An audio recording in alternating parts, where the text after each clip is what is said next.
मित्रों, आज मैं दो दोहे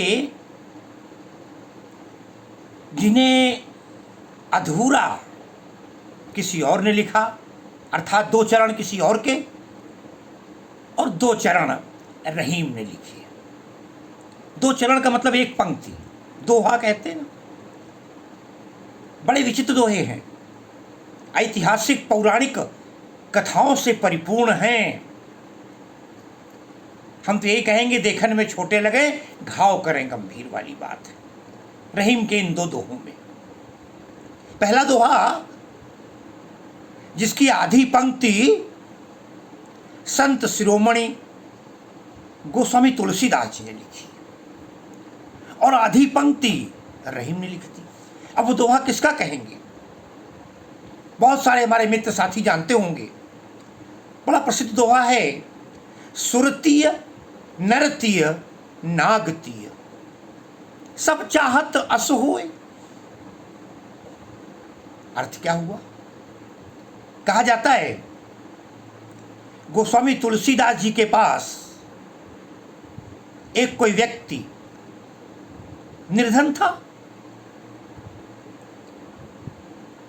थोड़ी मदद के लिए गया। बेटी का विवाह करना था, धन का अभाव था। अब तुलसी तो फक्कड़ व्यक्ति, उन्होंने कहा ही है, मांग के खइबो मसीत को सोइबो, लेबे को एक न देबे को दो। मदद कहां से करें? और विवाह के लिए मदद। तुलसी ने एक कागज पर यह पंक्ति लिखकर, सुरतीय, सुर कहते हैं देवताओं को और तीय कहते हैं स्त्री को, देवियां हो गई, देवता की पत्नी। नरतीय मानवी, नर माने मनुष्य और तीय माने स्त्री, मनुष्य की स्त्री मानवी, देवी मानवी। और नागतीय, नाग भी क्यों नहीं है? नाग कन्या के नाम सुने होंगे, नाग की पत्नी। तीन कहकर के सारी स्त्रियों के बारे में कह दिया, चाहे वो देवता की स्त्री हो, चाहे नाग की स्त्री हो, अथवा मानव की स्त्री हो। सब चाहत अस होए। खुल के नहीं कहा मदद करनी है कि नारियों को आभूषण प्रिय होते हैं, गहना प्रिय होता है, दहेज में खर्च होता है, बहुत कुछ दिया जाता है। तब उसके शादी में, है ना, बड़े परेशान। ये लाइन लिखकर दे दी। वो बेचारा ब्राह्मण रहीम के पास पहुंचा। अब रहीम पास क्यों भेज दिया? तुलसी और रहीम में बड़ी मित्रता थी। आज के जमाने में होता तो शायद तमाम आरोप लग जाते। बड़ी मित्रता थी। रहीम अकबर के 9 रत्नों में एक रत्न माने जाते हैं, कुछ लोग मानते हैं। अकबर शासक और उनका नवरत्न कृष्ण का अटूट भक्त, ये एक राजा के अंदर गुण होना चाहिए। रहीम की विद्वता के कारण उनका सम्मान था वहां, किसी जात धर्म के कारण संप्रदाय सम्मान या अपमान नहीं था। नवरत्नों में थे। राजा के दरबार में दान देने के लिए कौन सी दिक्कतें हैं, खूब दान दिलाया करते थे। कहा तो जाता है, रहीम एक बार किसी को दे रहे थे दान देते समय रहीम अपना आंखें नीचे झुका लेते थे। किसी ने कहा, आप इतने लोगों को हीरा मोती पन्ना पुखराज नाना प्रकार के रत्न देते हैं और हाथें आप नीचे झुका लेते हैं। आज के ज़माने में तो आदमी बड़े जोर जोर से अपना प्रचार करवाता है, ऐसा क्यों? तब रहीम ने कहा था, देनहार को और है, अरे भेजत है दिन रैन, लोग भरम हम पे करे याते नीचे नैन। दिया करते थे। जब रहीम ने छोड़ दिया तब भी उन्होंने लिखा था, यारो यारी छोड़िए वे रहीम अब ना ही। तुलसी के इस व्यक्ति को आया हुआ देखकर रहीम ने पढ़ा और रहीम समझ गए कि इसके घर में कोई शादी है और इसको धन की आवश्यकता है। धन पूरा दे दिया, जितनी दे सकते थे। राजघराने से, राजकोष से धन देने के बाद उसी कागज की उसी लाइन को पूरा कर दिया। रहीम ने, तुलसी ने लिखकर भेजा था, सुरतीय नरतीय नागतीय सब चाहत अस होए, और उसके दोहे की लाइन पूरी की रहीम ने। अरे गोद लिए हुलसी फिरे तुलसी सो सुत हुए। कह दिया ऐसा कवि चाहिए, ऐसा व्यक्ति चाहिए। वहाँ एक माँ और भी है जो है हुलसी, जिसके नाम भी हुलसी, और जिसके अंदर कितनी प्रसन्नता होगी क्योंकि उसका बेटा तुलसी जैसा है, जो अपने लिए नहीं समाज के लिए जिंदा है, जो अपने लिए नहीं राम के लिए जिंदा है, जो अपने की मदद नहीं औरों की मदद करवाता है, सबसे मिलता है, समाज का कल्याण करता है। ये दोहा पूरा हो गया। एक दोहा ये मैंने बताया आपको, दो लोगों का मिला हुआ, तुलसी का और रहीम का मिला हुआ दोहा है, सुरतीय नरतीय नागतीय सब चाहत अस होए, गोद लिए हुलसी फिरे तुलसी सासुत हुए। कल्पना कीजिए इस दोहे को आप किसका दोहा कह सकते हैं। एक दोहा और, कुछ लोग तुलसी और रहीम का मानते, कुछ लोग अन्य व्यक्ति का रहीम का मानते, हम उस बात पे नहीं जाएंगे। कहा जाता है एक हाथी सड़क पर घूम रहा था गांव के गलियारों में मिट्टी लिए हुए।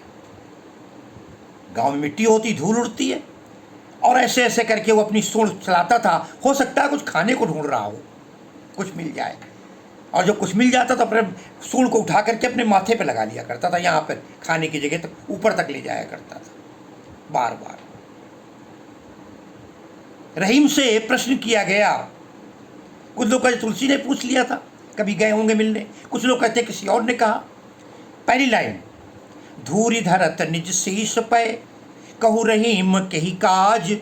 धूरी धरत, धूल धारण कर रहा है। धूल से तो लोग पैरों से कुचल देते हैं, मगर ये सामने खड़ा हुआ हाथी धूल को ले लेकर के धूरी धरत निज शीश पे, अपने मस्तक पर, कहू रहीम कही काज, हे रहीम बताओ किस कारण से ये धूल लगा रहा है अपने माथे पर। धूल चंदन तो है नहीं, धूल पाउडर तो है नहीं, धूल रोली तो नहीं है, फिर ये क्यों लगा रहा है। अब जरा देखिए रहीम को, कहने को इस्लाम धर्म के थे, धार्मिक भावना देखिए कितने अच्छे। ऐसे लोगों के समक्ष नतमस्तक होने का मन करता है, चाहे रहीम हो चाहे रसखान हो। अनेक अनेक कवि हैं, कवित्री ताज है।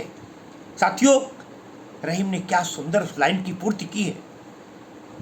धूरी धरत निज शीश पे कहू रहीम कही काज। ये धूल हाथी क्यों रख रहा है, बार बार क्यों धर मिट्टी में क्या ढूंढ रहा है। उत्तर देते हैं, अरे जेहि रज मुनि पत्नी तरी सो ढूंढत गजराज। भावुक हो जाते हैं। वो कथा ले ली राम अहिल्या की, गौतम की पत्नी अहिल्या जो पाषाण होकर पड़ी हुई थी, जो पत्थर हो गई थी अपने पत्नी के शाप के कारण, और शिला बनकर के पड़ी हुई थी। और ये था कि जब भगवान राम इस रास्ते से आएंगे और अपने चरण को स्पर्श कराएंगे, तब तुम पुनः अपने रूप को प्राप्त हो सकोगे। जब भगवान विश्वामित्र के साथ जा रहे थे तो रास्ते में शिला मिली। विश्वामित्र ने पूछा विश्वामित्र से, राम ने ये शिला कैसी है। उन्होंने कहा, गौतम नारी साप बस, अरे उपल देह धरि धीर, चरण कमल रज चाहत कृपा करो रघुबीर। राम ने हाथ पैर लगाया, और पैर लगाते ही गौतम ऋषि की पत्नी पुनः साक्षात स्त्री बनकर आ जाती है। उस कथा में नहीं जाएंगे, हमारे तमाम वीडियो हैं। लेकिन कहते हैं जो ये हाथी है, धूरी धरत निज शीश पे कहू रहीम कही काज, बोले जेहि रज मुनि पत्नी तरी। जिस धूल का प्रभाव, राम का चरण की धूल लगी थी इस मिट्टी में, कहीं न कहीं वो राम के चरण की धूल उड़ती उड़ती कहीं न कहीं तो होगी। वो धूल का प्रभाव हाथी ढूंढ रहा है। काश वो धूल मिल जाए जिसमें भगवान के चरण रज का एक बिंदु, एक कण विद्यमान हो, मैं अपने मस्तक पर लगा लूं ताकि मैं गदगद हो जाऊं, मेरा जीवन सफल हो जाए। लोग ब्रजरज लाकर लगाते हैं ना अपने, कि ब्रज की मिट्टी है, लगा लो कल्याण हो जाएगा। कुछ लोग मरते समय ब्रजरज का प्रयोग करते हैं, तो कहते हैं जेहि रज मुनि पत्नी तरी। तो कहते देखिए पकड़ो, ये हाथी इसलिए बार बार मिट्टी में सूंघ रहा है, माथे पे ले जा रहा है। जेहि रज मुनि पत्नी तरी, जिस मिट्टी से मुनि की पत्नी गौतम की पत्नी अहिल्या का उद्धार हुआ था, सो ढूंढत गजराज। गजराज वही ढूंढ रहा है, उसी को पाने के लिए भटक रहा है। कितना अद्भुत है। दोनों दोहे देखिए, दोनों में ही एक अद्भुत चमत्कार है। ये कवियों की अपनी एक अद्भुत कलाएं हैं। रहीम और तुलसी दोनों को ही मैं नमन करते हुए आज की अपनी इस कक्षा को या अपनी इस वार्ता को समाप्त करता हूँ। बहुत बहुत धन्यवाद। लाइक अवश्य कर लीजिएगा। प्रणाम।